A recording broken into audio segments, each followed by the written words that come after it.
Hello everyone, welcome to our third part of video on antipsychotics. In previous videos, we cover the pathophysiology of schizophrenia, that is a dopamine, serotonin, and glutamate hypothesis of schizophrenia.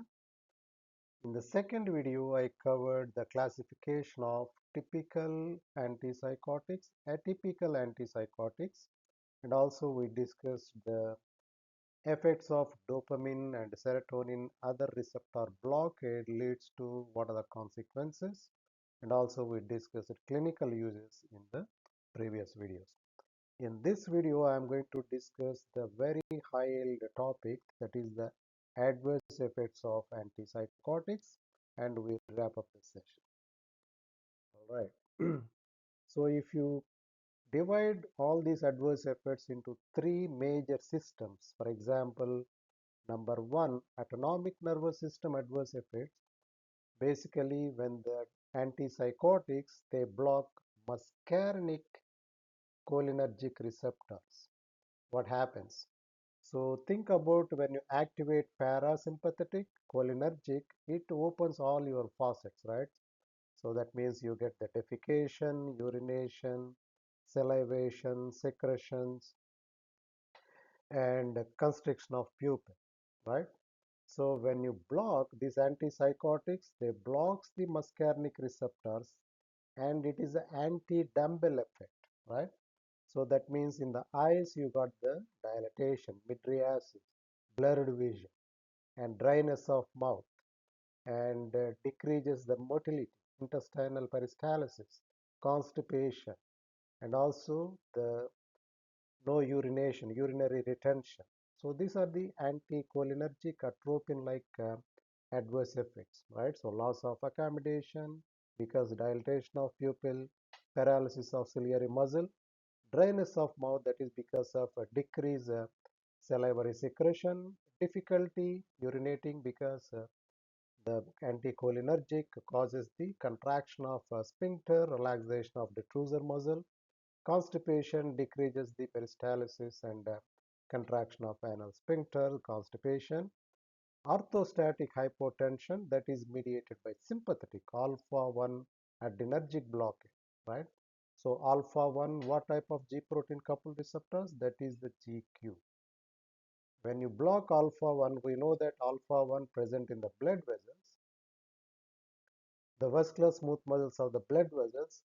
When you block this alpha 1, so what happens? You may have vasodilation, right? So that is by decreasing total peripheral resistance, you are going to decrease the blood pressure. So that may leads to postural hypotension, orthostatic hypotension. That leads to reflex tachycardia. So those are the autonomic adverse effects caused by antipsychotics. All right. So make sure you know the basis how these medications causes these adverse effects. By blocking muscarinic, by blocking alpha, that is autonomic, right? So you guys know that is a anti-ham, right? So that is a alpha 1, A means, M means muscarinic one. So these two are autonomic. So then H means histamine 1 receptor, okay? So that is a miscellaneous. So miscellaneous, you can see others, weight gain, that is a H1, mainly H1 receptors in the hypothalamus. So when you block those, you may get like increased appetite and sedation, and that increased appetite that leads to weight gain. All right. So we cover anti-ham and other effects of central nervous system adverse effects. All right. So central nervous system. So when you see the Parkinson's syndrome, akathisia, dystonia, and tardive dyskinesia. So these are mainly because the dopamine receptor blockade in the nigrostriatal, right? So you remember the dopaminergic pathways from the substantia nigra to the striatum. So here this dopamine, if you block, so it may cause movement problems. That is the extrapyramidal side effects, EPS. So that's what the parkinsonism like symptoms, akathisia, restlessness, dystonia like muscular rigidity, And tardive dyskinesia means the late occurring, that is mainly once you add the antipsychotic treatment for months to years, then the patient may develop. Tardive means late occurring, right? So tardive means late. Simple, right? So dyskinesia means, so there is some movement problem. Kinesis means movement. This means abnormal. So tardive, late occurring movement problem, right? So that is a usually irreversible, but nowadays we have some medications. The rationale, how they develop the tardive dyskinesia, there is a super sensitivity of dopamine receptors. Why? Because you are giving the blocker continuously, right? So whenever you give the blocker continuously, the body can upregulate the receptors, okay, and also increases the super sensitivity. So take more dopamine. So that what tardive dyskinesia, some hypothesis, if you give more high dose of dopamine, it may block that super sensitivity, but sometimes it may worsen the condition.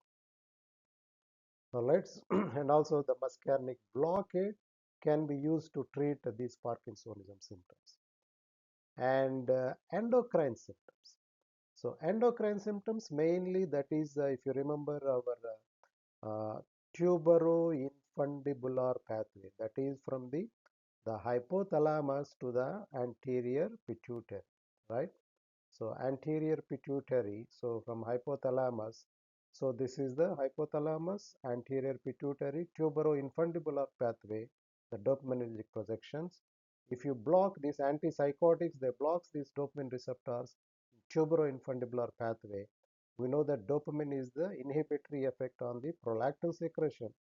When you block dopamine, you may have increased prolactin. So that increased prolactin, that may leads to hyperprolactinemia.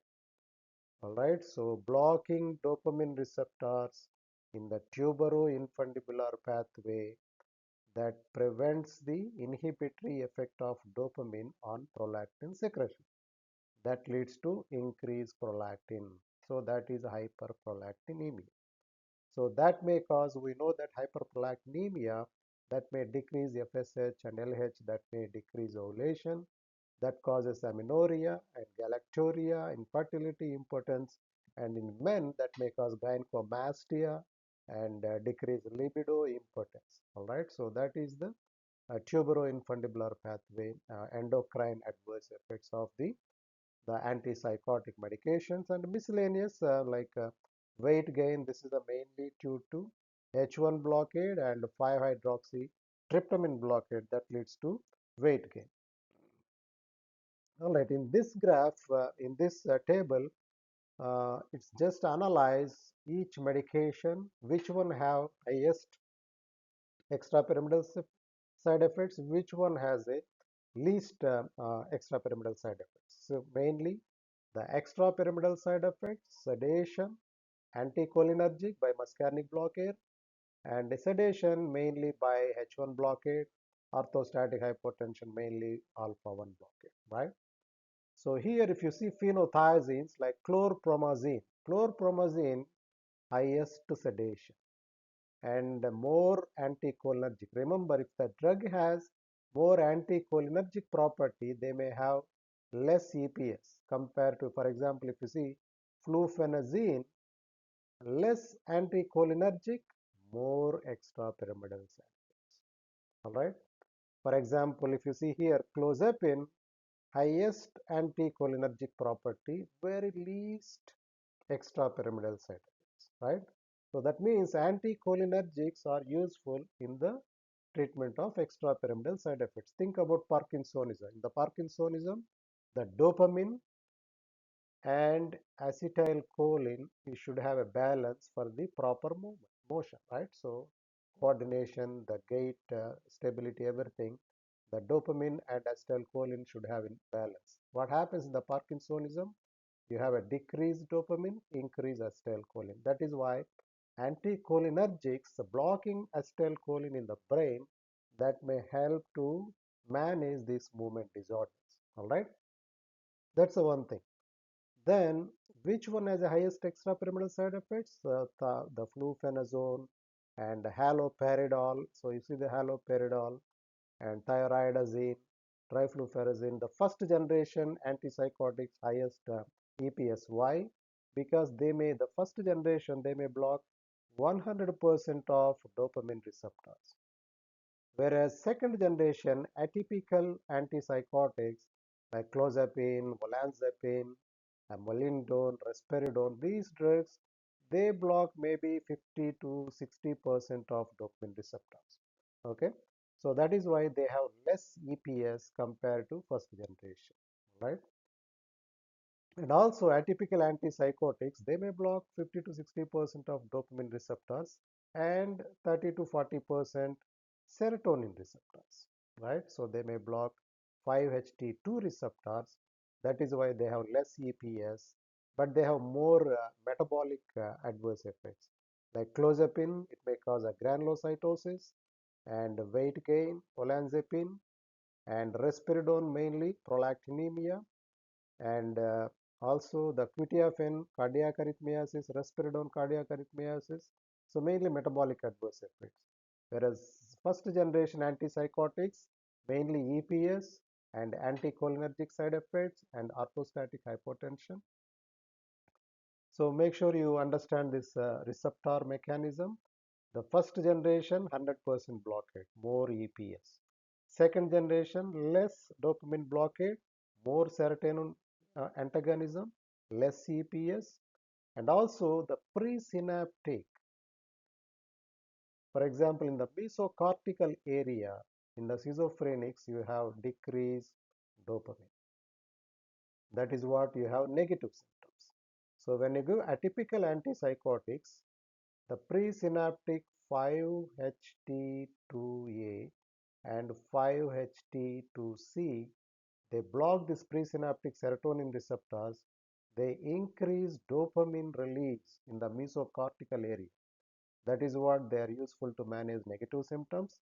And also in the nigrostriatal pathway, the atypical antipsychotics, by blocking 5-HT2 receptors, increase dopamine in the nigrostriatal pathway so that they decrease extrapyramidal side effects.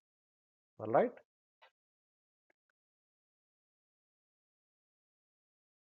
And in terms of clozapine, the clozapine introduced in the US in the early 1960s and 70s, and once it came FDA approved, then they saw there is almost 1% of patients high risk of granulocytosis. Then FDA warned that so there is a warning every 6 months they have to check. They see what complete blood count. Okay, so when you have granulocytosis, what's the problem? So they may end up with a lot of infections, recurrent fever, right, and more prone to disorder. So that's what the continuous blood count monitoring is important to minimize the risk with clozapine. All right, so next, neurological adverse effects, we cover this dopamine blockade. So it's a nice mnemonic to remember, adapt. So adapt is a mnemonic to see adverse effects caused by antipsychotics. A for akathisia or acute dystonia. So you can say whatever you like. Okay, so akathisia or acute dystonia, right? And I can say acute dystonia or akathisia, P for parkinsonism, T for tardive tardive dyskinesia. I can put like NMS, neuroleptic malignant syndrome, right? And also make sure you understand these pathways. Those are super important, like mesocortical pathway, right? So mesocortical means that is the starting origin from ventral tegmental area to the prefrontal cortex projections. So, right, so if you block those, you can worsen the condition, right? Negative symptoms. So that is why atypical antipsychotics, they increase the dopamine in the mesocortical areas. By blocking the presynaptic serotonin receptors, they can treat negative symptoms, dysphoria. Nigrostriatal pathway blocking of dopamine, that may cause extrapyramidal side effects. Akathisia, acute dystonia, parkinsonism, tardive dyskinesia. Tuberoinfundibular blockade of dopamine, increased prolactin, gynecomastia. menstrual irregularities, decreased libido, impotence, infertility, right? All right. So, and in terms of the onset of timings, you can remember like this. So, there are four things: early onset, two are late onset, right? So, obviously, tardive means late. That is a tardive dyskinesia. So, initially, first couple of days, acute dystonia, right? Or akathisia. Okay. So, some books says akathisia, some books says acute dystonia. Either way, it's fine. Okay. So, initially, the first couple of days to months, you can expect acute dystonia, akathisia, parkinsonism, and then you may see this is a very serious life-threatening condition, neuroleptic malignant syndrome that may occur weeks to months.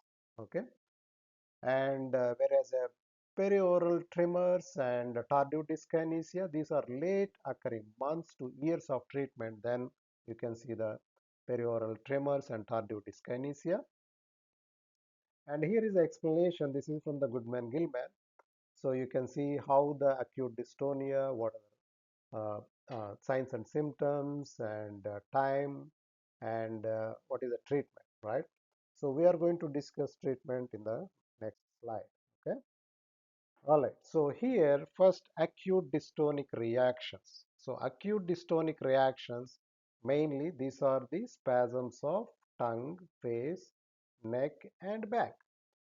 So because you are blocking the dopamine receptors in the nigrostriatal pathway, so that you want to increase. So what is the other pathway? That is the acetylcholine.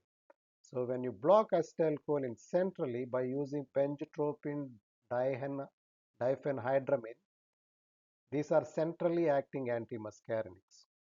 Diphenhydramine is the first generation antihistamine, and also it has a muscarinic blocking effect, anticholinergic property. So they binds to the cholinergic receptors in the brain, and they may minimize these extrapyramidal side effects. So major adverse effects, we know the anticholinergic adverse effects I have discussed in the previous slide, so I no need to discuss again. And akathisia, so that is a restlessness. So the patient cannot sit in one place, they frequent move, right? So restlessness, that is mainly you can control by beta blockers, benzodiazepines, or anticholinergics. Parkinsonism, so obviously you can use the centrally acting anticholinergics, benztropine, diphenhydramine, trihexyphenidyl.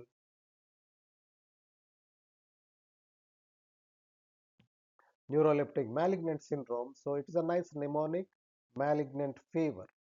So F means fever, E for encephalopathy, V for vitals unstable, autonomic instability. Increased creatine kinase. What happens when the muscles are rigid? So R for rigid, so the muscle rigidity, muscle contraction, that increases the body temperature, hyperthermia, right? And there is a breakdown of myoglobin that spill into the blood and excreted in the urine, that may clog the urinary nephra. So that may lead to rhabdomyolysis. So that is a very life-threatening condition. And also the patient may have like catatonia or stiffness.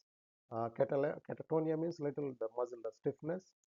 And here the problem is because some bit of the dopamine blockers, so that's the problem, right? So that means you can use the dopamine agonist or stop the antipsychotics first. So if the patient is on typical antipsychotics, you have to stop that one because they are highly binding to the dopamine receptor. Stop those antipsychotics and use dantrolene, that is the inhibits the calcium release from the sarcoplasmic reticulum, and also adding dopamine agonists like bromocriptine, it can manage the condition. And perioral tremors, that is a rabbit syndrome. So this is a mainly you can manage with the anticholinergic, benztropine, diphenhydramine. And tardive dyskinesia, mainly there is a decrease cholinergic or upregulation and sensitization of dopamine receptor. So that is the basis of developing tardive dyskinesia, late occurring. And oral facial dyskinesia, that is a classic, and also they may have chorea athetosis. And here you have to switch. If the patient is on typical antipsychotics, you can switch to atypical quetiapine, olanzapine, or clozapine. And also you have to avoid anticholinergics. Here you can use valbenazine, that is a vesicular monoamine transporter type 2 inhibitor that can manage the tardive dyskinesia. Most of the time tardive dyskinesia is irreversible. All right, so next one, so easy way to remember extrapyramidal side effect, adapt, right? So we already discussed that one. So acute dystonia, Parkinson's, and how to treat extrapyramidal side effects, centrally acting antimuscarinics, benztropine, diphenhydramine, and trihexyphenidat. All right, so here is a list of medications that cause tardive dyskinesia. So tardive dyskinesia means, so this disorder usually develops after months or years of antipsychotic treatment, right? So this is mainly the long-term dopamine receptor antagonism, that is mainly increased supersensitivity to the dopamine. So that's what the patient may have, like a dyskinesia.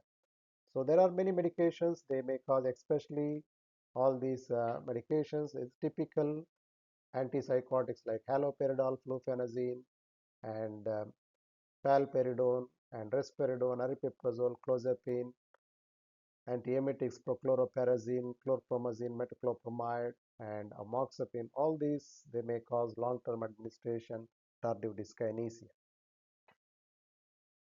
All right. So, and chlorpromazine, in addition to other adverse effects, it may cause seizures also, convulsions. Okay, that is another classic adverse effect with chlorpromazine. All right. Okay, so here is the case, how we can analyze this case. All right, so pause the video, come up with the correct answer. Okay, so we have 27-year-old man presents to the clinic because of new onset of involuntary movements. He has schizophrenia, has been taking an antipsychotic past 3 years. The dose was increased 4 months ago and increased because of he has an increased paranoia with positive hallucinations, paranoid delusions. He appeared to start chewing gum, face appears stiff at times, right? I think you got some diagnosis here, right? So the patient have taking antipsychotic medication and also is increasing the dose, right? So that means the more amount of dopamine blockade is going on here. And also the patient is mainly for the positives, and that means typical antipsychotics, right?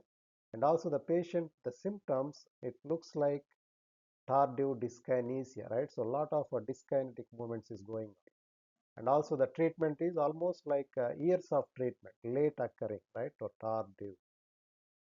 So this is the correct answer is tardive dyskinesia, right? So whereas akathisia means restlessness, dystonia means the muscular rigidity, Parkinsonism, so you may have like tremors, muscular rigidity, those things are not here. Neuroleptic malignant syndrome is hyperthermia, rhabdomyolysis, elevated creatine kinase, so those are not here. And also the time, these are not occur after 3 years. These may occur within days to weeks to months, right? So this is the 3 years of treatment, the classic presentation of tardive dyskinesia. The correct answer is tardive dyskinesia. All right. Next one. So we cover autonomic adverse effects. You might easy to remember. Anti-ham, right? Histamine 1, alpha 1, muscarinic 1, right? And this one we discussed. And also endocrine adverse effects. We discussed endocrine, the hyperprolactinemia. The classic one is the risperidone, but usually all the antipsychotics, they may cause that one, right? And this is a nice two pictures, hyperprolactinemia, neuroleptic malignant syndrome. These both are I created using Microsoft Copilot. And neuroleptic malignant syndrome also we discussed. So here more clear picture with explanation. And other adverse effects, ocular toxicity. So which one causes eye toxicity? Antipsychotics, easy to remember. So here is the first one, thyroidazine. Thyroidazine is a mainly cause retinal deposits. So you can remember R for retinal deposits. Okay. So thyroidazine is the only antipsychotic that may cause retinal deposits. So which is in advanced cases that may resemble like retinitis pigmentosa. Okay. So whereas deposits in the anterior portions of the eye, like cornea, so especially anterior portions of the eye like cornea, so that is a mainly it is caused by chlorpromazine. So chlorpromazine, you can remember corneal deposits, thyroidazine, retinal deposits. Okay, so easy to remember. And cardiovascular toxicity, that is mainly caused by thyroidazine, ziprasidone, quetiapine. So these three medications, the FDA gave the warning they have to include in the label, right? So, and in addition to these three medications like risperidone and chlorpromazine and ziprasidone, so thyroidazine, this increases the QT interval. So QT interval more than 500 milliseconds,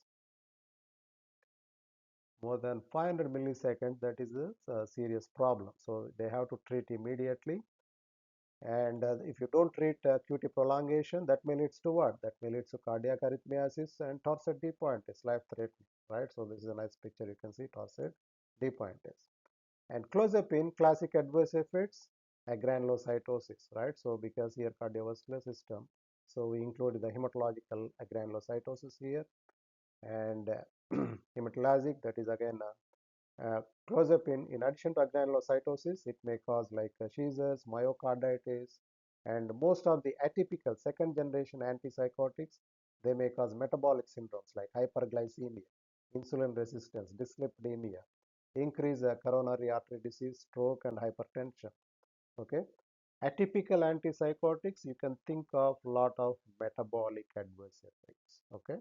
Whereas the typical antipsychotics, you can think of more movement problems like extrapyramidal side effects. Hematological complications, the classic one is the clozapine. That's what the clozapine we keep, that is mainly for the resistant refractory cases, resistant schizophrenia. So main problem is it may cause agranulocytosis, decrease white blood cells, leukocyte count, that may leads to fever, sore throat, oral ulceration, and malaise, right? So you can see nice picture of granulocytosis here. Okay, it's time for the quiz. What is the major dose limiting adverse effect of clozapine?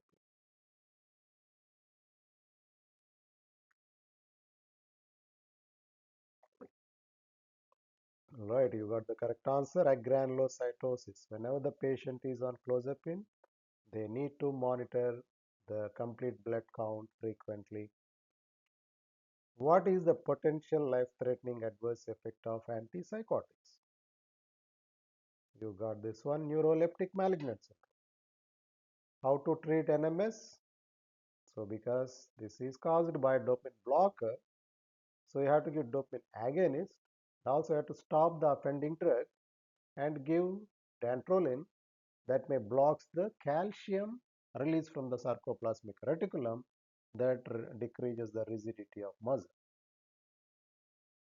How do antipsychotics cause orthostatic hypotension? Right? Hypotension means so you have to dilate the vessel, decrease the blood pressure. So we know that blood vessels contains what receptors? Alpha 1. Alpha 1 blocked by our antipsychotics, anti-HAM, right? So H1, alpha 1, M1, alpha 1 blockade, that leads to hypotension. So here is a nice review table. Sometimes the student like this type of tables. What is the drug class? This is a typical antipsychotics, first generation neuroleptics. So what is the mechanism? Dopamine blockade. So what is the dopamine receptor? GI, G protein I receptor. Okay, so D2 is the GI mediated. Okay, so D2 is the GI mediated. So when you block the D2 receptor, so that may increase the cyclic. And also the typical antipsychotics, they may block 100% like highly binding to the dopamine receptor. That's what they may have increased extrapyramidal side effects. And also in addition to dopamine, they also blocks the histamine alpha 1 muscarinic HAM. So that may cause all these adverse effects: histamine blockade, sedation, weight gain, alpha 1 blockade, hypotension, muscarinic blockade, anticholinergic side effects. You can use typical antipsychotics, both oral route as well as parenteral route. And also clinically, you can use many psychological conditions. Schizophrenia, mainly to control the positive symptoms, and psychosis, mania, bipolar disorder, obsessive compulsive disorder, delirium, Tourette syndrome, Huntington's disease, right? So all these conditions, there is increased dopamine. So you are giving dopamine blocker to manage this condition. Whereas adverse effects, because remember the EPS is the big one.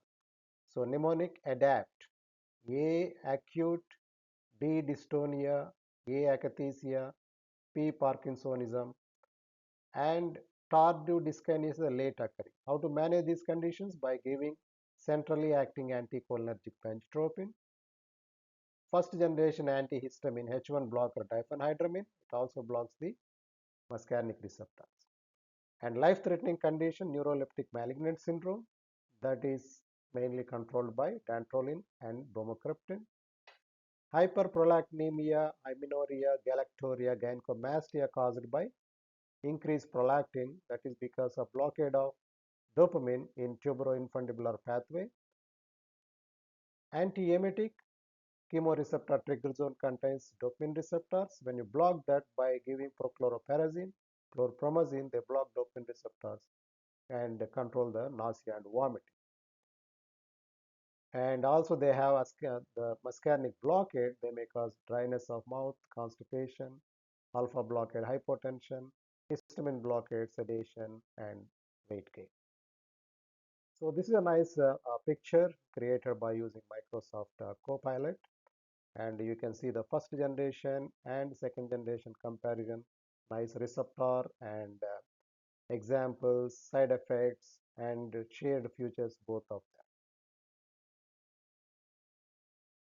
Also, this is another table, so minimizing the text matter, so important high-end points to compare typical and atypical antipsychotics. In summary, the schizophrenia, abnormal function of the dopaminergic pathways in the brain. That is the well studied. In addition to that, so we have serotonergic pathway and glutamate pathway. So delusions, hallucinations are the positive symptoms of the schizophrenia. That can be managed by giving typical antipsychotics and atypical antipsychotics. So where it is a problem? So the positive symptoms mainly increase dopamine in the mesolimbic pathways, right? So mesolimbic means that is the ventral tegmental area to the nucleus accumbens. That is the mesolimbic area. So if you block dopamine receptors in that area, you are going to control the positive symptoms. So both typical as well as atypical effective in this scenario. The negative symptoms like apathy, withdrawal, lack of motivation, and pleasure, the negative symptoms mainly result of decreased dopamine in the mesocortical. So where is the mesocortical pathway? The ventral tegmental area to the prefrontal cortex. So here there is a decreased dopamine is responsible for the negative symptoms. So here if you give the typical antipsychotics, they worsen the condition. So that is why typical first generation not effective, negative symptoms. So whereas the atypicals, they block the serotonin receptors 5-HT2A2C. What they do, they block the presynaptic 5-HT2. They increase the dopamine in the mesocortical area so that they can minimize the negative symptoms. And typical antipsychotics, they block the dopamine receptors in the mesolimbic, so positive control, high incidence of EPS, and they are less effective, negative symptoms. We discussed that one. Atypical antipsychotics blocking serotonin, H2, and dopamine receptors, so control both positive and negative symptoms, and less EPS, more metabolic adverse effects with atypical. And the treatment consideration, all typical antipsychotics equally effective. The choice of drug mainly depends on the based on which one you need. You need more sedation, less sedation, or less EPS, more EPS. That's what we have to choose. Usually, atypical antipsychotics are preferred because they control both positive and negative and less EPS, and they are very effective against negative symptoms of schizophrenia. The first 2 weeks of treatment, the antipsychotic drug, they alleviate the positive symptoms and also improves the patient socialization, mood, and self-care habits. And maximal response, you need to wait at least 6 weeks or longer. Usually, you have to continue minimum 1 year after remission of acute psychotic symptoms, and gradual withdrawal of the medication should be considered to avoid the development of tardive dyskinesia. And abrupt discontinuation can cause withdrawal symptoms. So you should not stop abruptly. You have to taper the dose to avoid withdrawal symptoms. Otherwise, the patient may end up with the insomnia, nightmares, nausea, vomiting, diarrhea, restlessness, salivation, and setting. And there is a new medication came into market like pimavanserin that is mainly used to treat hallucinations, delusions associated with Parkinson's disease. All right.